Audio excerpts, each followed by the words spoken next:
Rombakan Kabinet, 5 menteri dan 5 timbalan menteri baru angkat sumpah jawatan di hadapan Yang di-Pertuan Agong. Perubahan dari segi pertumbuhan ekonomi, permasalahan rakyat termasuk kos sara hidup. Perdana Menteri perjelas keperluan rombakan Kabinet. Dan hari ke-6 siasatan kes bunuh Zain Ryan, polis perolehi maklumat penting hasil analisis dashcam kereta penduduk.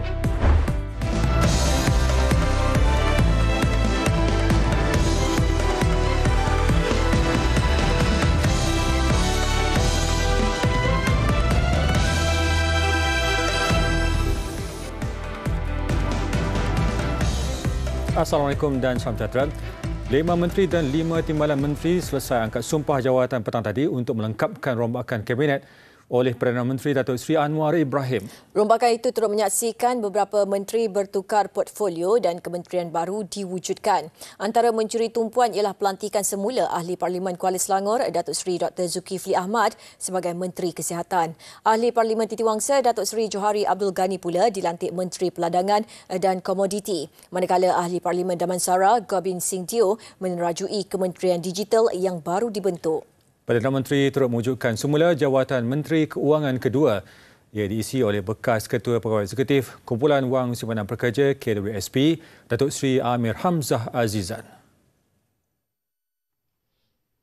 Majlis angkat sumpah melibatkan 5 menteri dan 5 timbalan menteri baru berlangsung di hadapan Yang di-Pertuan Agong Al-Sultan Abdullah Riayatuddin Al-Mustafa Billah Shah di Istana Negara. Turut berangkat pada istiadat pengundiaan surat cara pelantikan dan istiadat mengangkat sumpah jawatan dan setia serta sumpah simpan rahsia itu, Raja Pemaisuri Agong Tunku Azizah Aminah Maimunah Iskandariah. Turut hadir Datuk Seri Anwar dan isteri Datuk Seri Dr. Wan Azizah Wan Ismail. Semua lantikan baru ahli kabinet itu melafazkan ikrar sumpah jawatan dan taat setia sebelum menandatangani dokumen rasmi pelantikan dengan disaksikan Ketua Hakim Negara Tun Tengku Maimun Tuan Mat dan Ketua Setiausaha Negara Tan Sri Muhammad Zuki Ali. Pada istiadat itu, menteri-menteri dibahagikan kepada 2 kumpulan dengan kumpulan pertama diketuai Datuk Seri Dr. Zulkifli yang kini menerajui Kementerian Kesihatan, diikuti Gobind Singh Teo selaku Menteri Digital dan Ahli Parlimen Bukit Mertajam Stephen Sim yang dilantik Menteri Sumber Manusia menggantikan V. Sivakumar. Kumpulan kedua diketuai Datuk Seri Johari yang dilantik Menteri Peladangan dan Komoditi bersama Senator Datuk Seri Amir Hamzah sebagai Menteri Keuangan kedua. Sementara itu, Datuk Seri Amir Hamzah komited menggunakan pengalaman bersama KWSP termasuk ketika berkhidmat bersama CIMB dan TNB bagi menjayakan agenda pemulihan ekonomi negara. Kita rasa kan ada banyak benda yang kita boleh buat dalam kerajaan ini untuk menolong, untuk mengembalikan Malaysia kepada tahap yang macam dulu di mana kita kuat, kita adalah satu ekonomi yang disegani. Tapi ia memerlukan sokongan daripada semua orang dan insya-Allah kita akan dapat daripada rakyat, daripada semua agensi yang ada bekerjasama. Begitu juga bagi Datuk Seri Johari yang merupakan Naib Presiden UMNO dan tokoh korporat melihat sektor peladangan dan komoditi berpotensi besar untuk dikembangkan. Saya rasa peluang untuk saya duduk dalam kabinet ni untuk next 4 years, kementerian yang dibagi pada saya ini juga adalah Kementerian Peladangan dan Komoditi. Dia merupakan satu komponen dalam ekonomi kita juga. Contohnya kalau kita tengok dalam konteks agriculture dekat dalam negara kita, agriculture kita lebih kurang dalam 8.9% of kita punya GDP kan. Jadi peladangan dan sektor komoditi ini dia mewakili hampir lebih 50% daripada agriculture punya contribution. Gobind Singh pula mahu mempersiapkan negara dalam berdepan cabaran semasa era digital. Saya perlukan sedikit masa untuk pastikan saya dapat memastikan apakah sebenarnya peranan kita sebagai kementerian yang berbeza sekarang. Dan selepas daripada itu saya rasa kerja kena bermula sekarang. Kita kena menyediakan negara kita untuk menghadapi cabaran-cabaran dalam era digital yang kita semua dapat rasa telah pun membawa perubahan kepada cara kita hidup, cara kita buat pilihan bagaimana kita nak menguruskan perniagaan dan sebagainya. Kembali menerajui Kementerian Kesihatan, Datuk Seri Dr. Zulkifli akan meneruskan usaha memastikan transformasi kesihatan awam direalisasikan. Telah pun diterangkan oleh Perdana Menteri kenapa beliau memanggil saya kembali ke kabinet kan. Sekarang khasnya adalah untuk melaksanakan dan melunaskan program-program reform yang hendak saya lakukan. Ya, khasnya digital health transformation dan juga health financing reform. Itu dua yang penting. Pada itu, dua bekas menteri kembali menyertai kabinet, kali ini sebagai timbalan menteri. Bekas Menteri Pengajian Tinggi dan Ahli Parlimen Parit Sulong, Datuk Seri Noraini Ahmad dilantik Timbalan Menteri Pembangunan Wanita, Keluarga dan Masyarakat. Manakala bekas Menteri Sumber Manusia M. Kulasegaran yang juga Ahli Parlimen Ipoh Barat dilantik Timbalan Menteri di Jabatan Perdana Menteri Undang-Undang dan Reformasi Institusi. Selain itu, Ahli Parlimen Sungai Buloh Datuk Ramanan Ramakrishnan mengangkat sumpah sebagai Timbalan Menteri Pembangunan Usahawan dan Koperasi. Senator Datuk Zulkifli Hasan pula dilantik Timbalan Menteri di Jabatan Perdana Menteri Hal Ehwal Agama. Manakala Ahli Parlimen Taiping Wong Kah Woh dilantik Timbalan Menteri Pendidikan. Dalam pada itu, Datuk Seri Muhammad Hassan yang juga Timbalan Presiden UMNO bertukar portfolio ke kementerian luar. Beliau sebelum ini Menteri Pertahanan. Datuk Seri Muhammad Khalid Nordin yang juga Menteri Pendidikan Tinggi dilantik Menteri Pertahanan. Manakala Datuk Seri Zamri Abdul Kadir yang sebelum ini menjadi Menteri Luar dilantik sebagai Menteri Pendidikan Tinggi. Mengulas keputusan membawa Datuk Seri Amir Hamzah menyertai Kabinet Kerajaan Perpaduan, Perdana Menteri berkata ia dilihat mampu meningkatkan prestasi dan profesionalisme Kementerian Kewangan. Malah dengan pengalamannya lebih 27 tahun dalam dunia korporat, pelantikan itu turut dapat memastikan kerajaan berada di landasan tepat dalam usaha membangunkan ekonomi negara. He has shown enough competence, ability and has managed the affairs of EPF in a very impressive and satisfactory manner. Terdahulu, Ketua Pegawai Eksekutif KWSP itu mengangkat sumpah sebagai senator di Dewan Negara di hadapan Yang di-Pertua Dewan Negara Tan Sri Dr. Wan Junaidi Tuanku Jaafar. Berhubung lantikan Datuk Seri Dr. Zulkifli Ahmad pula, Datuk Seri Anwar berkata pengalaman Ahli Parlimen Kuala Selangor itu diperlukan untuk menerajui semula Kementerian Kesihatan. Ia bagi menyelesaikan bebanan pelbagai isu yang diwarisi kementerian itu selain bertanggungjawab memenuhi tuntutan rakyat bagi kesihatan yang lebih baik. Datuk Seri Dr. Zulkifli pernah menjadi Menteri Kesihatan pada era pentadbiran Kerajaan Pakatan Harapan PH, namun tidak dilantik ke Jemaah Menteri ketika Datuk Seri Anwar menerajui kerajaan selepas pilihan raya umum ke-15.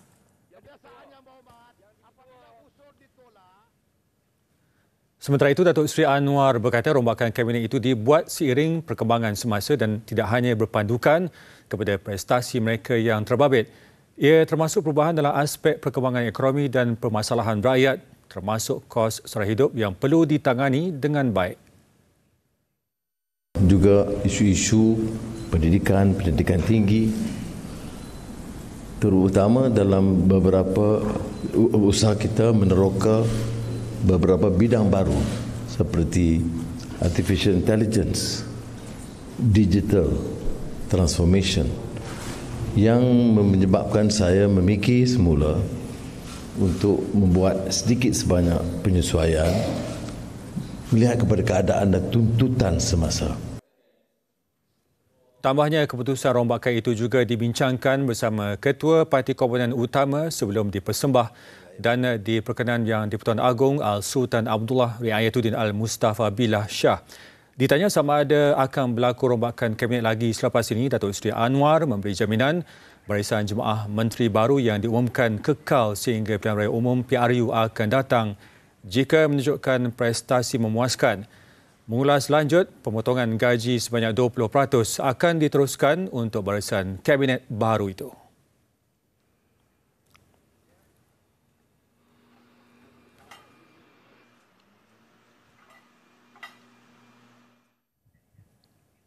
Sementara itu, Setiausaha Agung DAP Anthony Loke memaklumkan Ramkarpal Singh berundur secara sukarela sebagai Timbalan Menteri di Jabatan Perdana Menteri. Menurut Loke, Ramkarpal mengambil keputusan itu selepas mengetahui abangnya Gobind Singh Deo akan dilantik sebagai Menteri Digital dalam rombakan berkenaan. Jelas Lok, peram kapal berbuat demikian untuk mengelak sebarang persepsi negatif di kaca mata rakyat. Jadi tak ada isu nepotisme di sini. Beliau memberikan laluan dari segi kerana Saudara Gobin yang merupakan abangnya dilantik sebagai Menteri Penuh, maka beliau secara sukarela memberikan laluan dan mengosongkan jawatannya. Dalam pada itu, Lok memaklumkan DAP menerima keputusan Perdana Menteri untuk menggugurkan V. Sivakumar yang sebelum ini menerajui Kementerian Sumber Manusia. Dan beliau telah pun mengeluarkan kenyataan menerima keputusan daripada Yang Amat Berhormat Perdana Menteri, dan itu merupakan satu sikap yang terpuji, yang sangat dihargai oleh parti. Rombakan Kabinet kali ini menjadikan jumlah menteri daripada DAP kepada 5 orang, manakala timbalan menteri kekal 6 dengan hanya beberapa daripadanya bertukar portfolio.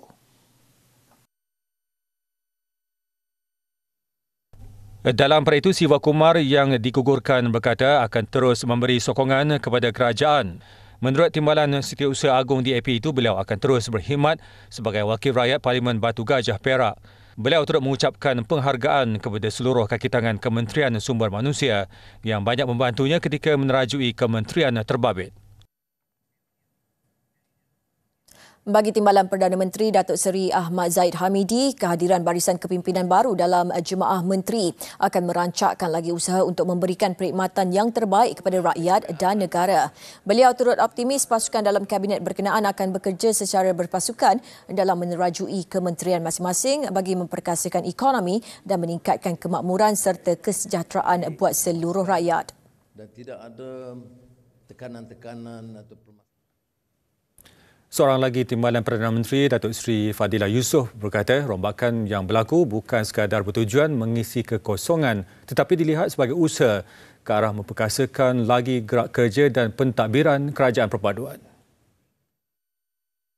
Beliau berkata pelantikan muka baru yang berwibawa, pewujudan kementerian baru, penyusunan semula bidang tugas di kementerian sedia ada dan pertukaran portfolio diyakini mampu memacu setiap rancangan mahupun agenda yang telah disusun rapi oleh kerajaan madani demi kesejahteraan rakyat. Beliau turut merakamkan setinggi-tinggi perhargaan kepada Perdana Menteri kerana memberi kepercayaan kepada beliau untuk menjawat jawatan Timbalan Perdana Menteri serta Kementerian Baru, Kementerian Peralihan Tenaga dan Daya Guna Awam serta bertanggungjawab terhadap hal ehwal Sabah dan Sarawak. RM5 juta untuk menampung keperluan mereka. Bekas pengarah tidak mengaku salah pindah wang syarikat RM55,000. Laporannya menyusul.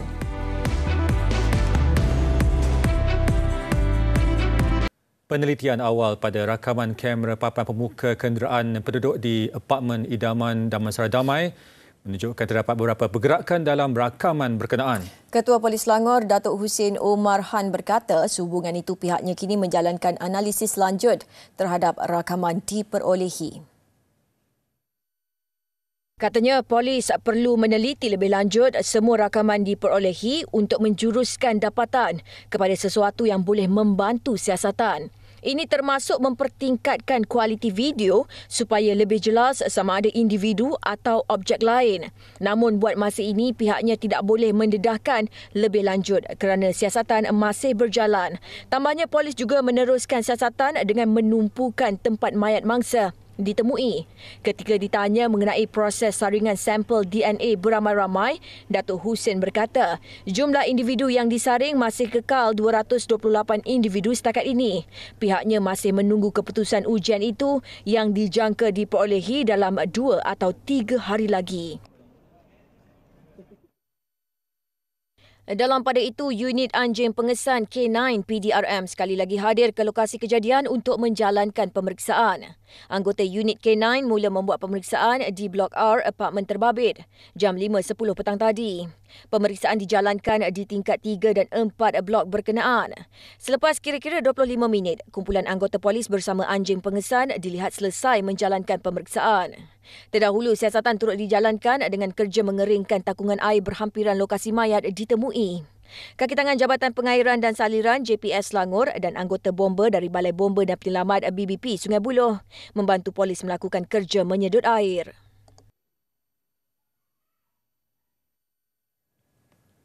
Seorang bekas pengarah syarikat mengaku tidak bersalah di Mahkamah Session Butterworth Pulau Pinang atas tuduhan memindahkan lebih RM55,000 wang syarikat itu ke sebuah syarikat miliknya 3 tahun lalu. Tertuduh Tai Chun Wei, 39 tahun, membuat pengakuan itu selepas pertuduhan terhadapnya dibacakan di hadapan Hakim Nur Aini Yusof. Terdahulu, suasana di perkarangan mahkamah bertukar kecoh apabila beberapa individu dipercayai keluarga tertuduh menerpa ke arah tertuduh untuk menutup wajahnya daripada dirakam media. Tertuduh kemudiannya didakwa menggunakan kedudukannya sebagai pengarah syarikat membuat pemindahan wang syarikat berjumlah RM55,039.64 tanpa melalui keputusan Mesyuarat Agung. Wang itu dilaporkan dipindah ke syarikat miliknya bagi memperoleh manfaat secara langsung untuk diri tertuduh. Kesalahan dilakukan di Icon City Bukit Mertajam 4 Februari 2020. Mahkamah membenarkan tertuduh diikat jamin RM12,000 dengan seorang penjamin. Sebutan semula kes 17 Januari depan.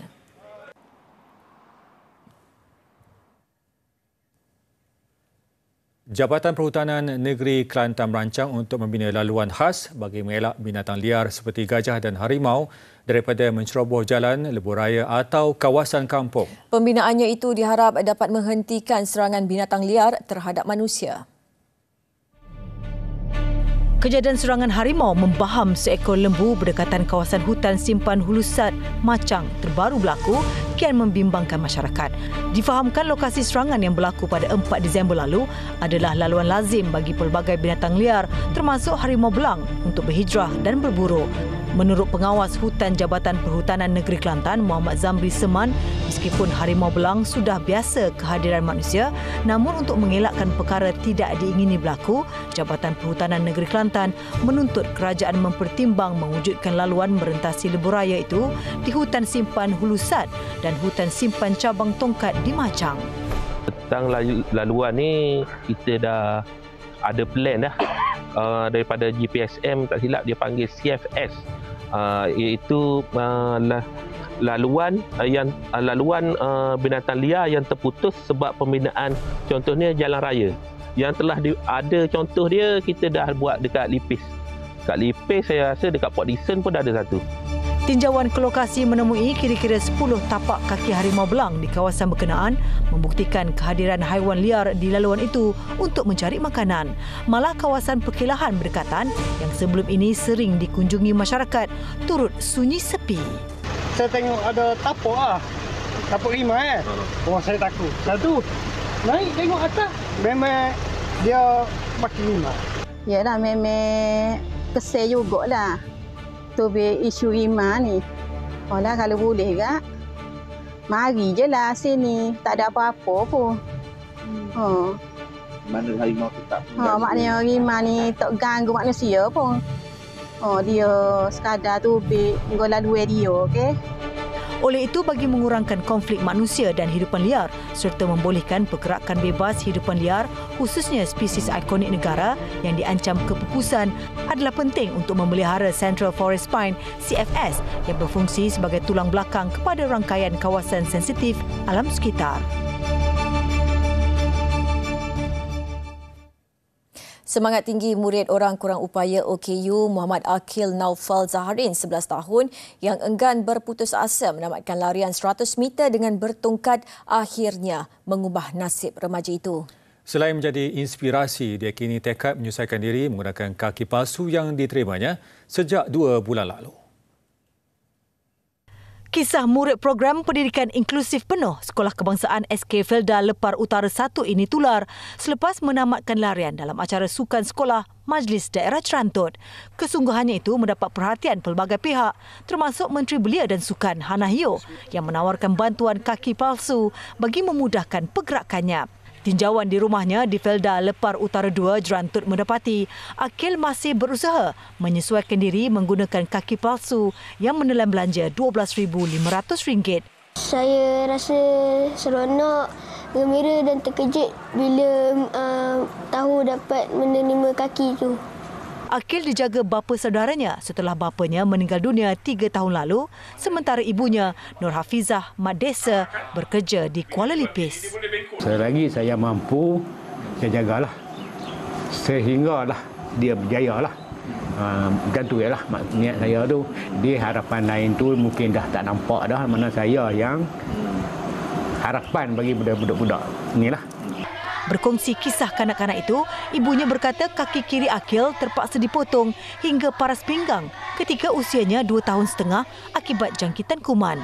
Dia terpaksa menjalani lebih 20 kali pembedahan dalam tempoh 5 bulan bagi menyelamatkan nyawanya. Ramai juga yang hubungi saya, tetapi pada ketika ni KBS adalah orang yang pertama yang bagi tawaran. Dan saya menerima tawaran KBS. Alhamdulillah.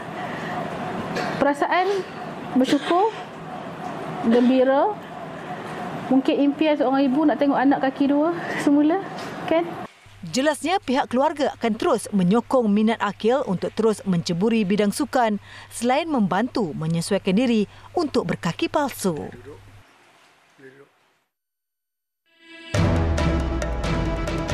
Gara-gara tumbuk pengadil, seluruh liga digantung. Luar negara menyusul. Bertemu kembali dengan laporan Detik Niaga. Pemain industri minyak sawit yakin kekuatan dalam bidang korporat dan ekonomi Datuk Seri Johari Abdul Ghani amat diperlukan bagi memperkukuh industri itu. Dalam kenyataan ringkas kepada Buletin Utama, Badan Antarabangsa Majlis Negara-Negara Pengeluar Minyak Sawit CPOPC turut melihat pengalaman cemerlang Datuk Seri Johari dalam bidang korporat penting bagi mendepani cabaran getir industri di masa hadapan. Sementara itu, Pengerusi Majlis Minyak Sawit MPOC Datuk Karl Beck Nielsen berkata pengalaman luas Datuk Seri Johari dalam sektor kewangan dan perniagaan amat diperlukan dalam industri sawit. Kelebihan ini jelasnya adalah amat diperlukan bagi meningkatkan prestasi industri sawit tempatan. Tambah beliau, pemain industri dan kementerian juga perlu memastikan pintu perdagangan sentiasa dibuka kepada pihak antarabangsa dan memberi kesedaran tentang kualiti minyak sawit negara.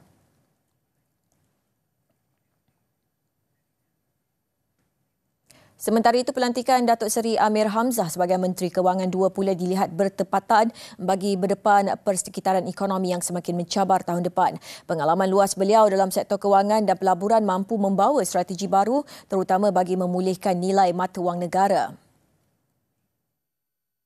Kedua-dua perkara ini adalah unsur yang penting dalam mentadbir Kementerian Kewangan.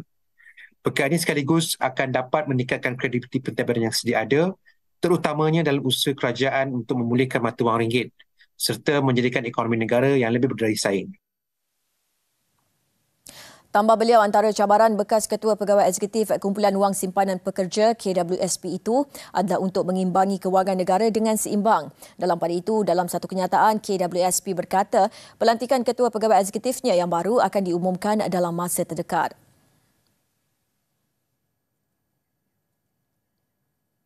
Stok minyak sawit Malaysia turun sekitar 1% kepada 2.42 juta tan bulan lalu berbanding bulan sebelumnya. Menurut Lembaga Minyak Sawit Malaysia MPOB, inventory minyak sawit mentah turut merosot 3.89% kepada 1.34 juta tan. Sementara itu, pengeluaran minyak sawit mentah turut berkurangan kepada 1.79 juta tan, manakala pengeluaran isi rong sawit susut 8.04% kepada lebih 431,000 tan. Menurut MPOB, ekspor minyak sawit turut berkurangan 5.67% kepada 1.39 juta tan bulan lalu.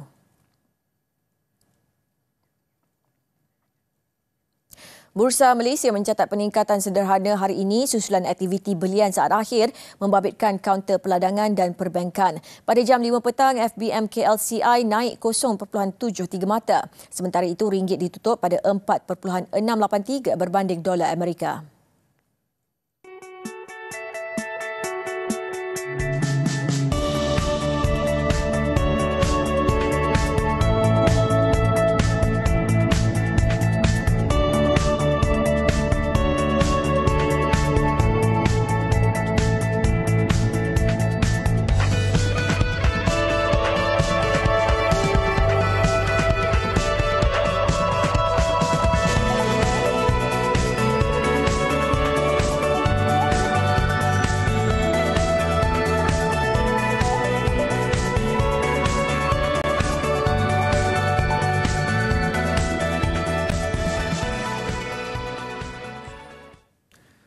Dalam usaha memperkukuh ekonomi digital di Malaysia, Payments Network Malaysia PayNet memperkenal aplikasi terbarunya My Tourist Pay. Menerusi aplikasi berkenaan, pelancong boleh membuat pembayaran dengan mengimbas kod QR Duit Now di 1.9 juta titik sentuh di seluruh negara bagi meningkatkan lagi pendapatan pemilik perusahaan kecil, mikro dan sederhana PMKS, terutamanya di kawasan luar bandar.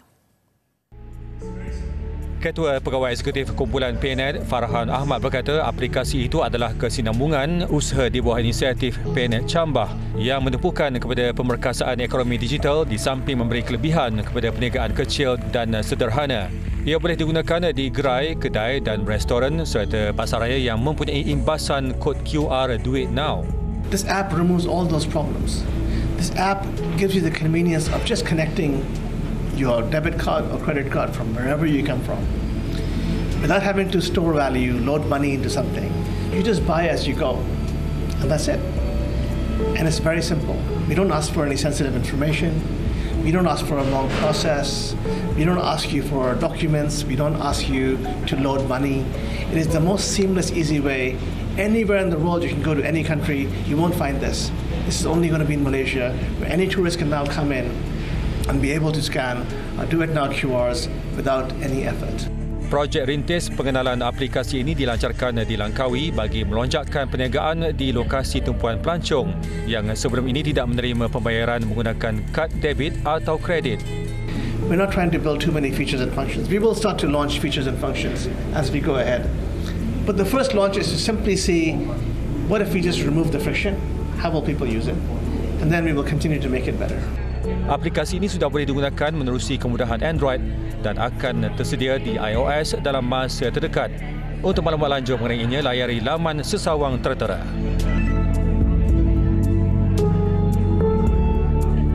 Laporan antarabangsa. 4 lagi rakyat Palestin terkorban dalam serangan dron rejim Israel di Jenin, Tepian Barat. Menurut Kementerian Kesihatan Palestin dan agensi berita Wafa, pembunuhan terbaru itu ketika rejim melakukan serbuan di kamp pelarian. Media berkenaan juga melaporkan 3 hospital di kawasan itu berada dalam kepungan Israel dan akan melancarkan serangan bila-bila masa. Sementara itu, seorang cedera dalam serangan di kejiranan Al-Sibat juga di Jenin. Pengarah Hospital Jenin memaklumkan serangan terhadap penduduk dan pihak berkaitan warga Palestin sentiasa menjadi sasaran rejim. Sejak 7 Oktober sehingga kini, 275 rakyat Palestin korban di kawasan diduduki di tebing barat.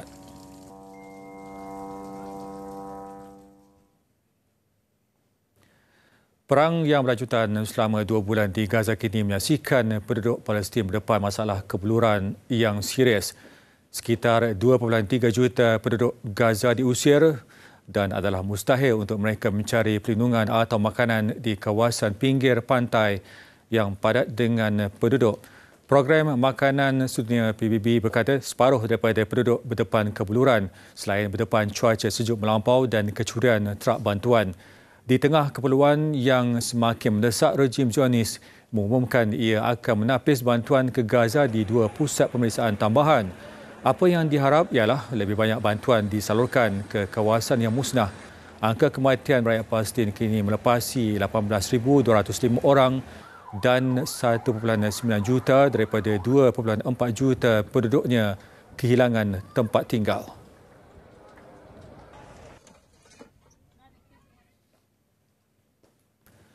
Pertubuhan bantuan antarabangsa bergelut untuk menyalurkan bekalan kepada penduduk Gaza berikutan pengumuman oleh rejim Israel dengan hanya lintasan Rafah di Mesir dibuka ketika ini.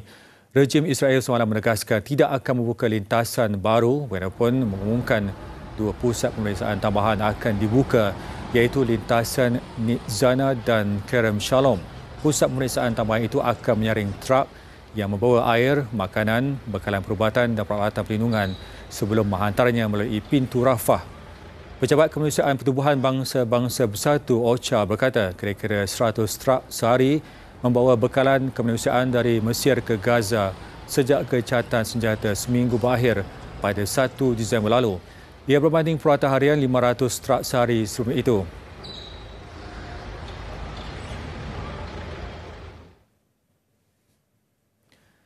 Sebuah kapal tangki komersial Norway terbakar dan rosak selepas diserang oleh peluru berpandu kumpulan Houthi yang dilancarkan dari Yaman. Serangan ke atas kapal tangki Srinda itu berlaku pada jarak 60 batu nautika di utara Selat Bab al-Mandab sekitar jam 9 malam waktu tempatan.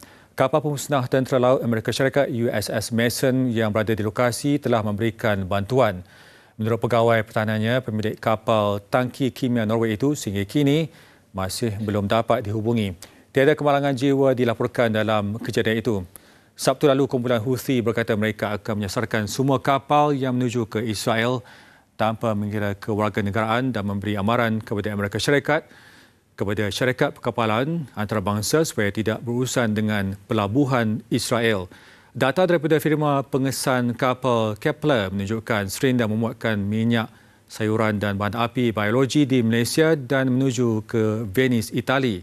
Kumpulan Houthi berkata serangan itu adalah tanda sokongan kepada rakyat Palestin.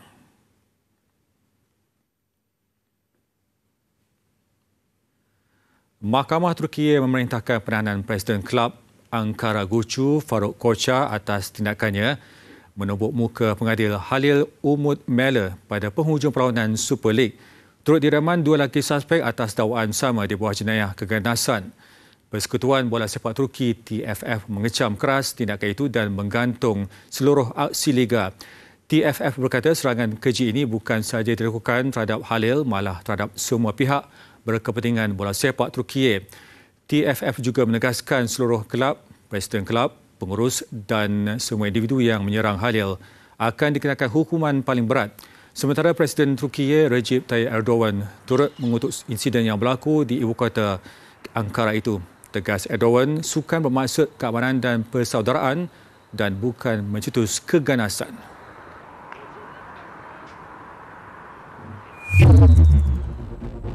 Sekurang-kurangnya 100 gajah mati di Taman Negara Wangge di Zimbabwe akibat kemarau rentetan fenomena El Nino. Menurut kenyataan Dana Antarabangsa bagi Kebajikan Haiwan AFAW, El Nino berterusan mengakibatkan hujan lewat sehingga 5 minggu di Taman Hidupan Liar terbesar itu yang menempatkan kira-kira 45,000 gajah.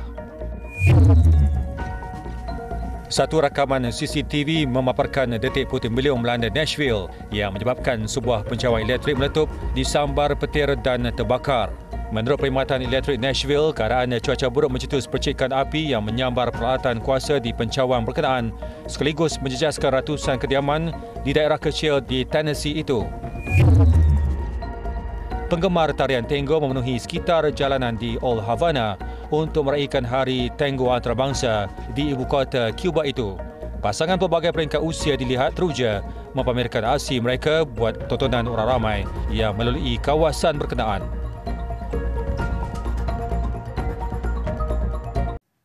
Assalamualaikum dan salam sejahtera. Cabaran getir menanti skuad hoki remaja kebangsaan pada baki kempen hoki Piala Dunia Remaja 2023 esok apabila dijadual bertemu Belgium bagi klasifikasi 9 hingga 12. Berdasarkan ranking peringkat remaja, Belgium kini berada di kedudukan kelima berbanding Malaysia di posisi ke-8. Dan meskipun hanya bermain untuk kedudukan klasifikasi, kemenangan kekal menjadi matlamat untuk mendapatkan penamat terbaik pada kempen di gelanggang sendiri. Kekecewaan yang melanda Belgium selepas mereka gagal menempati tempat ke peringkat suku akhir pastinya mahu diterjemahkan dengan kemenangan dalam aksi klasifikasi ini. Apatah lagi kejayaan mereka meratah Kanada 12-0 semalam bagaikan isyarat yang Tigers perlu bersiap sedia mengelak amukan pasukan kedalaman Jerome Bart berulang. Belgium datang daripada Europe, so cara permainan definitely lebih kurang macam Holland, Jerman kan. So European country lebih kurang cara permainannya begitu. Jadi kita macam saya katakan tadi, kita kena bersedia dari segi physicality lah. Definitely diorang lebih dari segi size diorang lebih besar daripada kita. So kita kena prepare, kita kena bersedia on that contest lah. So kalau kita boleh take on physical contest, saya rasa in term of skill kita lebih baik dari diorang. Berdasarkan rekod pertemuan di peringkat remaja, Malaysia pernah sekali mengatasi Belgium pada kempen Piala Dunia Remaja 2005. Skuad negara terus beraksi baik ketika mengikat Belgium pada kempen Piala Dunia Remaja 2021 di Bhubaneswar selain tewas sebanyak 2 kali dalam 4 pertemuan sebelum ini. Malaysia dijadualkan bertemu Belgium pada perlawanan klasifikasi 9-12 jam 3 petang esok. Dalam pada itu, senarai 4 pasukan ke separuh akhir sudah pun lengkap sebaik selesai aksi peringkat suku akhir hari ini. Pertemuan Argentina dan Jerman paling menjadi perhatian kerana bagai ulangan final edisi 2021 di mana pasukan dari Amerika Selatan ketika itu muncul sebagai juara. Namun situasi berbeza di Bukit Jalil apabila Jerman jelas cukup bersedia untuk membalas kekecewaan mereka siang tadi. Cuma gol pembukaan hanya hadir pada suku ketiga menerusi jaringan padang Hugo von Moglas pada minit ke-32 sebelum Jacob Brela menggadaikan kedudukan 7 minit berselang. Argentina sempat merapatkan kedudukan melalui gol padang Agustin Banano. Bagaimanapun gagal untuk mengikat kemenangan 2-1 memihak Jerman. Sementara itu, India bangkit dari ketinggalan sebelum gah menempah tiket ke peringkat separuh akhir selepas mengatasi Belanda menerusi kemenangan 4-3. 2 gol dicipta Belanda pada akhir separuh masa bermula dengan jaringan Timo Boyes sebelum Pepian van der Hagen mengadakan jaringan seminit sebaik suku kedua bersambung. Suku ketiga India bangkit menyamakan kedudukan selepas 2 gol dicetak dalam tempoh 2 minit menerusi sentuhan Aditya Aryulalaj dan Araijit Singh Hundal sebelum Belanda kembali di depan menerusi jaringan Oliver Hortensius. Bagaimanapun dominasi penuh India pada suku keempat menyaksikan Belanda terpaksa berputih mata selepas Saurabh Anand Kushwaha kembali mengikat kedudukan sebelum Uttam Singh Munchawira menjadikan gol kemenangan yang membawa India sekali lagi ke pentas separuh akhir. Harapan untuk menyaksikan satu lagi pasukan Asia mara ke separuh akhir tidak kesampaian selepas Pakistan terpaksa akur dengan kebangkitan yang dilakukan Sepanyol.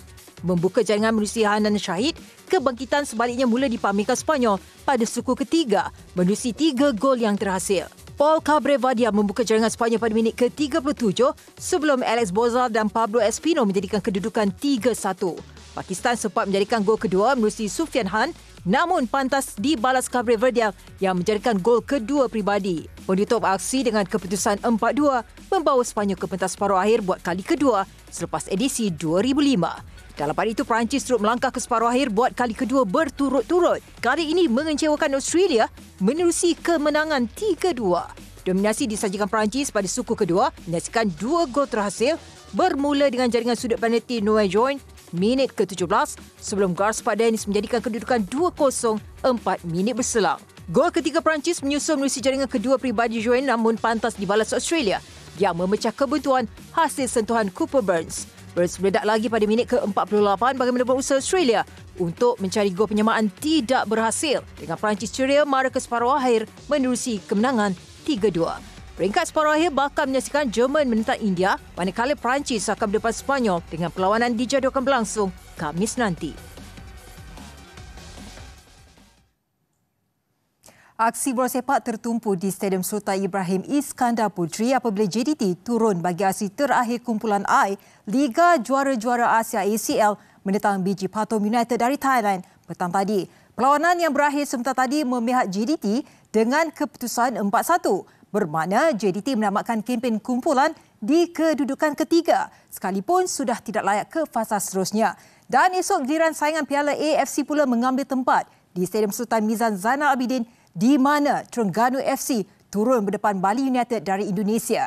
Sedar peluang untuk ke peringkat separuh akhir dari kumpulan G nampak sukar, maka misi berbeza dicatur iaitu hanya mahu mengekalkan rekod bersih tanpa kalah. Pemburuan 3 mata digelangkan sendiri amat bermakna buat Terengganu FC ketika ini sebelum menutup kempen Piala AFC 2023. Sekaligus sekurang-kurangnya dapat mengubat duka kekalahan 1-3 pada aksi final Piala Malaysia kepada Johor Darul Takzim JDT Jumaat lalu. Melihat kepada kedudukan terkini carta kumpulan G Piala AFC, peluang TFC untuk mara ke peringkat separuh akhir tampak tipis sekalipun hanya dibezakan 1 mata dengan pendahulu kumpulan G Central Coast Mariners.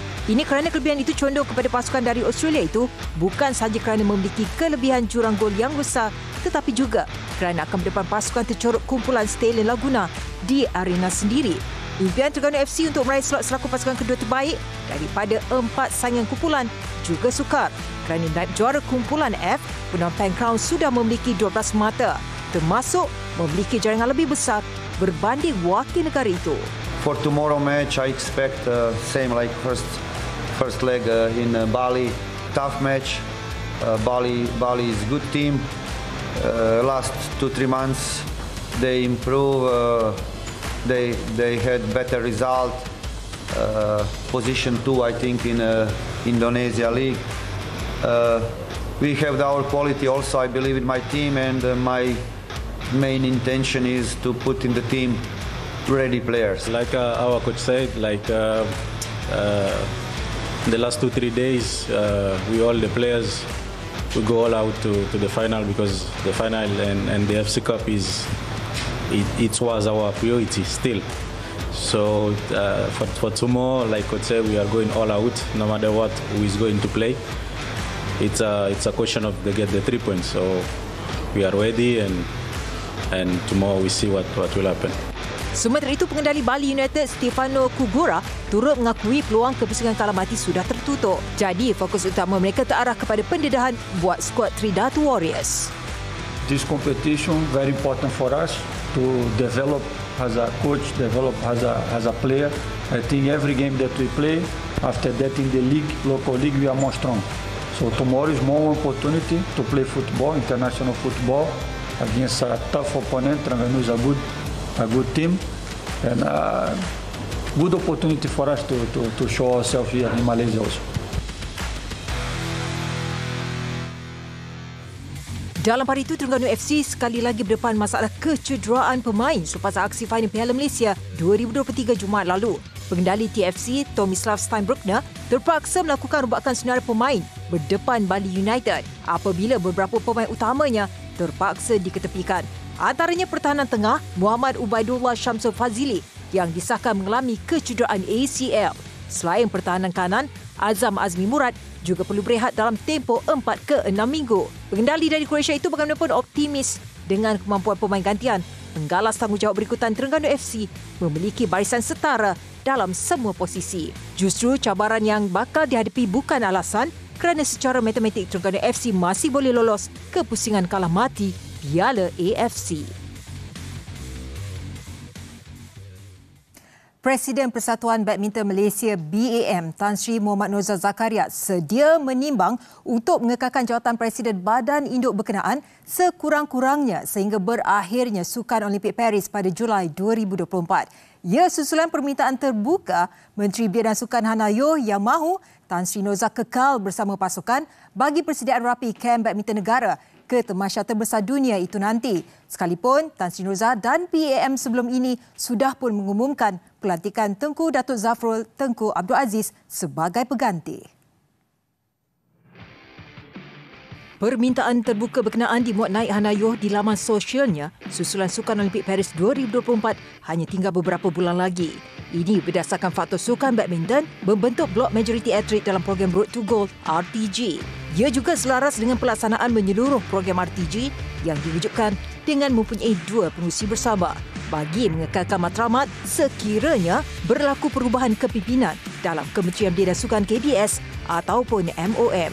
Sementara itu, Tan Sri Nozal yang dihubungi petang tadi memaklumkan beliau sedia mempertimbangkan permintaan berkenaan sebagai menghormati permintaan Hana. Selain mengakui antara mereka mempunyai kerjasama yang baik termasuk sebagai Presiden Majlis Olimpik Malaysia MOM ataupun dalam program RTG. Untuk rekod, Ogos lalu Tan Sri Nozal mengumumkan akan melepaskan jawatannya selaku Presiden Badan Induk Badminton itu pada hujung tahun ini dan digantikan oleh Menteri Pelaburan Perdagangan dan Industri Tengku Datuk Zafrul Tengku Abdul Aziz. Laporan tadi Mahiri Semi Sukan malam ini, saya Hasnida Hanim Ahmad Kamil teruskan bersama berita utama. Assalamualaikum dan salam hormat. Bertemu kembali. Seorang peniaga mengaku tidak bersalah di Mahkamah Magistrate Muar atas 10 pertuduhan menerima harta curi bernilai lebih RM1.5 juta milik seorang wanita warga emas antara 2018 hingga 2019.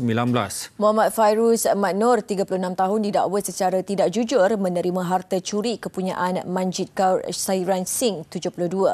Wang itu didakwa berada dalam akaun bank didaftarkan atasnya dan mengetahui serta ada sebab mempercayai ia adalah harta curi. Magistrate Fatin Dalilah Khalid membenarkan tertuduh diikat jamin RM17,000. 14 Januari depan ditetapkan untuk serahan dokumen dan lantikan peguam.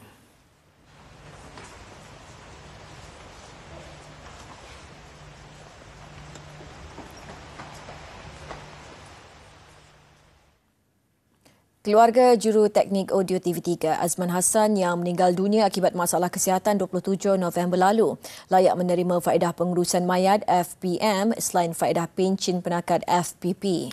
Kedua-dua faedah itu diserahkan skuad prihatin Perkeso SPP Selangor kepada Balu Allahyarham Roslina Ramli 45 tahun. Pengerusi Kumpulan Media Prima Berhad MPB Datuk Seri Dr. Syed Hussein Al-Junid menziarahi keluarga Allahyarham di kediamannya siang tadi. Hadir sama Ahli Dewan Undangan Negeri Adun Kota Damansara Muhammad Izwan Ahmad Kasim dan Pengarah Perkeso Selangor Ismail Abi Hashim. Waris Allahyarham layak menerima FPM berjumlah RM2,000 dan FPP lebih RM2,900 sebulan selaras caruman Perkeso dilakukan pihak TV3. Ia juga merangkumi wang bagi menampung perbelanjaan kesemua 5 anak Allahyarham sehingga usia 21 tahun atau sehingga anak bongsunya tamat pengajian di institusi pengajian tinggi.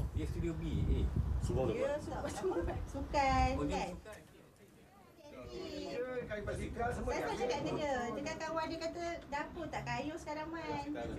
Kalau di sini dia tak bawa orang. Sekian paparan malam ini. Menutup buletin utama, saksikan salji tebal yang mula meliputi beberapa bahagian di utara China. Dengan itu, salam hormat. Assalamualaikum dan selamat malam.